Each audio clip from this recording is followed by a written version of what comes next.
Sean bienvenidos en este día, en este momento donde reflexionaremos en la palabra de Dios bajo la certeza y la promesa del Dios Trino, Padre, Hijo y Espíritu Santo, presentes en nuestras vidas. Te invito a orar al Señor. Oremos. Trino y amoroso Dios, gracias por este día, gracias por tu compañía, gracias por venir a nuestro encuentro para derramar sobre nosotros el perdón de tu amor. Ayúdanos a disfrutar de tu presencia en nuestras vidas y permanecer unidos a ti, reflejando tu amor y misericordia hacia nuestro hermano. En el nombre de Jesucristo. Amén. Queremos reflexionar en este día en el Evangelio según San Marcos capítulo 3, versículos 20 al 35, donde dice así: Luego entró en una casa y de nuevo se aglomeró tanta gente que ni siquiera podían comer él y sus discípulos. Cuando se enteraron sus parientes, salieron a hacerse cargo de él, porque decían: está fuera de sí.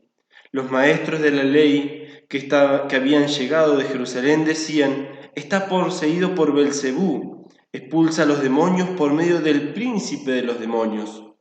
Entonces Jesús los llamó y les habló en parábolas. ¿Cómo puede Satanás expulsar a Satanás?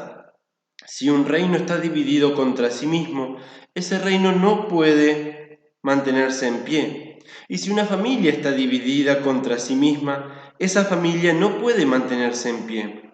Igualmente, si Satanás se levanta contra sí mismo y se divide, no puede mantenerse en pie, sino que ha llegado a su fin. Ahora bien, nadie puede entrar en la casa de alguien fuerte y arrebatarle sus bienes a menos que primero lo ate. Solo entonces podrá robar su casa, y les aseguro que todos los pecados y las blasfemias se les perdonarán a todos por igual, excepto a quien blasfeme contra el Espíritu Santo. Ese no tendrá perdón jamás, es culpable de un pecado eterno. Es porque ellos habían dicho: tiene un espíritu maligno. En eso llegaron la madre y los hermanos de Jesús, se quedaron afuera y enviaron a alguien a llamarlo, pues había mucha gente sentada alrededor de él. Mira, tu madre y tus hermanos están afuera y te buscan, le dijeron. ¿Quiénes son mi madre y mis hermanos?, replicó Jesús. Luego echó una mirada a los que estaban sentados alrededor de él y añadió: aquí tienen a mi madre y a mis hermanos. Cualquiera que hace la voluntad de Dios es mi hermano, mi hermana y mi madre. Hasta aquí el Santo Evangelio para el día de hoy. ¿Alguna vez seguramente has visto un carro tirado por caballos? Por lo general, los caballos son puestos, si son dos o más, de un mismo lado y uno al lado de otro, para que juntos puedan tirar y así sumar fuerzas. Pero, ¿qué pasaría si ponemos un caballo de un lado y otro de la parte trasera tirando en sentido contrario? Lo primero que ocurriría sería una cinchada, donde el carro no se movería porque uno haría fuerzas para un lado y el otro para el otro. Podrían ganar unos metros, pero el objetivo de mover el carro se vería no cumplido. Es como que un caballo boicotea el plan del otro. Algo parecido le plantearon a Jesús aquellos maestros de la ley, diciendo que Jesús estaba poseído por Belcebú, que su poder viene de los demonios. En cierta forma estaban diciendo que el demonio echa a los propios demonios. Es como que los demonios mismos estarían boicoteando el plan de conquistar todo. Más o menos como si un carro tirado por caballos de adelante y detrás en sentidos contrarios. El plan de Satanás es adueñarse de todo y entonces no cuadra con la lógica de ese pensamiento de aquellos maestros de la ley que Jesús, en nombre del príncipe de los demonios, expulsa a los demonios. Al contrario, lo lógico sería que en vez de expulsarlos, se sumaría a ellos con el plan de alejar a todos de Dios. Pero ahí es bueno ubicarnos en aquel tiempo. Los maestros de la ley eran quienes, junto a los sacerdotes, manejaban la vida religiosa. En sus manos estaba la escritura a ser enseñada y el mensaje de Dios estaba en sus bocas. Y muchas veces ellos terminaban manipulando la palabra de Dios para que el pueblo se sometiera bajo su autoridad. Y entonces ellos podían conseguir poder y por ende un estatus social respetado. Aunque sus vidas muchas veces no se correspondía a lo que predicaban, pero se enorgullecían utilizando el nombre de Dios. Jesús, el Hijo de Dios, el Mesías que tanto esperaba ese pueblo judío, terminó siendo despreciado por aquellos que debían haberlo reconocido a primera vista. Pero como su mirada estaba cegada, no pudieron ver a Jesús como el enviado de Dios. Encima Jesús vino a compartir el mensaje y la enseñanza pura de Dios, y ya que para esta instancia Él había elegido a los discípulos y muchas personas ya lo seguían por haber escuchado sus enseñanzas. Y las palabras de Jesús estaban en contra de la palabra que estaban enseñando estos maestros de la ley.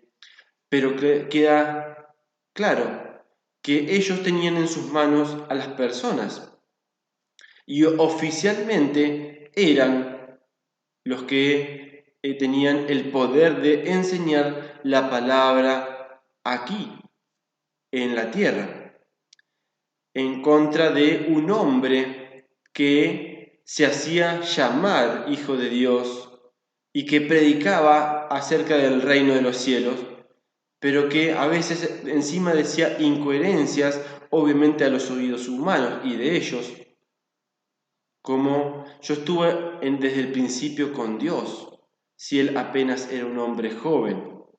Pero sabemos y conocemos que todo fue creado por la palabra misma de Jesús, porque Jesús estuvo desde aquel comienzo. Pero claro, corría con desventaja ante aquellos maestros de la ley que oficialmente eran los que tenían las escrituras aquí en la tierra. Él era solamente un hombre que ellos decían se hacía pasar por el Hijo de Dios. Por ello, era mejor condenar y poner en la vereda de enfrente, ponerlo del lado del diablo a Jesús, para que las personas no sigan a ese embustero, o así lo hacían llamar, para que en definitiva pudiesen escucharlo solamente a ellos. En definitiva, Jesús lo que estaba haciendo era dejar al descubierto las enseñanzas erróneas de estos maestros de la ley. Jesús en aquella casa no se queda callado ante aquella acusación y lo lleva a un razonamiento lógico, no solo a los maestros de la ley, sino a todos los que estaban allí en la casa. Si un reino está dividido contra sí mismo, ese reino no puede mantenerse en pie, así como la familia, así como el mismo Satanás. ¿Acaso 12 ejércitos van a destruirse el uno al otro para luego derrotar al enemigo? Si Jesús estaría del lado de Satanás, se hubiese unido antes de hacerle frente. Pero Jesús tenía un plan y una misión. Jesús es parte del Dios Trino, una persona de la Trinidad, y en su misión no estaba rebelarse contra sí mismo, como los 3 mosqueteros, uno para todos y todos para uno, para hacerle frente al enemigo, al príncipe de los demonios. Dios es uno, y en su actuar y en su esencia se ve reflejada la unión y la fidelidad a su palabra, y por sobre todo el amor y el perdón de nuestros pecados. Pero cuántas veces nosotros no reconocemos a Jesús y lo ponemos en la vereda de enfrente, creyendo que no es obra de Dios porque no sale como nosotros queremos, o lo hace o no lo hace a nuestro modo, como aquellos maestros de la ley. ¿Cuántas veces nosotros nos separamos de Jesús y lo ponemos y nos enfrentamos a los que supuestamente estamos del mismo lado, pero por llamarnos diferentes, de diferentes maneras, o por ser de grupos diferentes, hacemos rancho aparte y hacemos un todo contra todos? ¿Será que nos estamos destruyendo a nosotros mismos?